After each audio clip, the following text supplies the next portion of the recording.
pas enroué, t'es juste ému de nous voir. Ouais. De fou, ouais. C'est exactement ça, bro. Exactement ça. Cool, un live clippable. Pour l'instant. Hein. Pour l'instant. Hein. Pour l'instant, je suis gentil. Hein. J'ai le rôle du good cop, là, dans cette situation des chaînes de clips, mais... Je sais pas si je vais le tenir si longtemps que ça, ce rôle. Mais bon, on va voir. On va dire que ça m'a pas porté préjudice, comme ça a pu porter préjudice à Fred. On en a parlé, évidemment, hier soir, hors live. Lui, ça lui casse les couilles. Les gens reprennent tout ce qu'il dit. Des extraits isolés qui font passer pour ce qu'il n'est pas. Et avec des titres un peu mensongers. Enfin, en tout cas, déformants, on va dire. Et du coup, bah, moi, ça m'arrive aussi, mais c'est pas non plus si énorme que ça. Enfin, je veux dire, c'est pas si grave. Enfin, moi, je le vois pas de façon si grave que ça, mais au bout d'un moment, ça me casse les couilles, effectivement. Surtout que moi, en plus, j'ai une chaîne de clips officielle.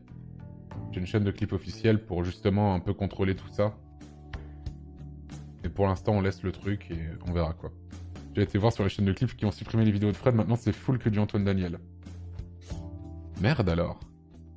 Whoopsie. Un concurrent en moins? Non, mais en vrai, on verra, tu vois. En fait, je me dis toujours que ça fait un peu une vitrine sur la chaîne, mais après, faut voir la gueule de la vitrine. C'est surtout ça, quoi. En fait, moi, tant que les gens...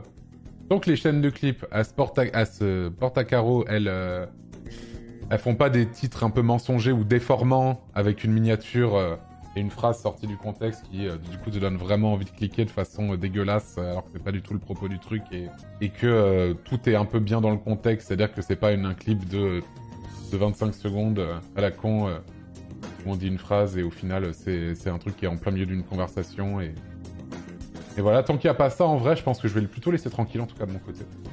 Bonjour, Fadjiorno. J'espère que tu te rends compte de la position privilégiée dans laquelle tu te trouves, Fadjiorno, dans cette situation. Hein. En même temps, Fadjiorno, il fait ça bien, lui, c'est pas toxique. Oui, c'est ce que je me dis, et même, il est aussi à l'écoute. Quand t'es là, t'es à l'écoute, c'est arrivé une fois où je lui ai demandé une fois de supprimer un clip.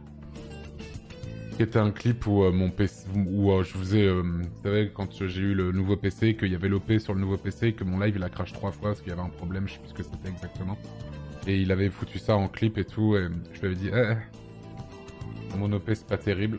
Et il avait été à l'écoute, il l'avait supprimé, donc en vrai, c'est cool, tu vois.